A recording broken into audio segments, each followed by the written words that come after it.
The অ্যামিথিবলে house. তোমরা কি জানো বিশ্বের সবচেয়ে ভয়ঙ্কর রহস্যময় হাউস কোনটি? আমেরিকার নিউ ইয়র্ক সিটিতে গঠিত দ্য অ্যামিথিবলে হাউসই হলো বিশ্বের সবচেয়ে ভয়ঙ্কর এবং রহস্যময় হাউস। হ্যাঁ, 1975 সালে 4 সদস্যের একটি ফ্যামিলি যায় এ বাড়িতে বসবাস করতে, বাট মাত্র 28 দিনের মাথায় তারা ওই বাড়ি থেকে পালিয়ে যায়।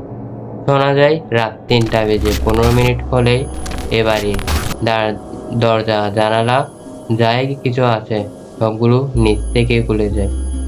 হ্যাঁ, আর দেওয়াল দিয়ে নাকি ফিস ফিস ফিস করে শব্দ শোনা যায়। তো কেনই বা এগুলো ঘটে ওই বাড়িতে, আর কেনই বা ওই বাড়ি থেকে ওই ফ্যামিলি পালিয়ে যায়? জানতে হলে অবশ্যই চ্যানেলটিকে সাবস্ক্রাইব করে রাখো। এই নিয়ে আমি একটি লং ভিডিও আনবো আমার চ্যানেলে, তো অবশ্যই সাবস্ক্রাইব করে এবং ভিডিওটিকে লাইক দিয়ে রাখো। আর কমেন্টে জানাও তুমি কি ওই বাড়িতে কখনো যেতে চাও।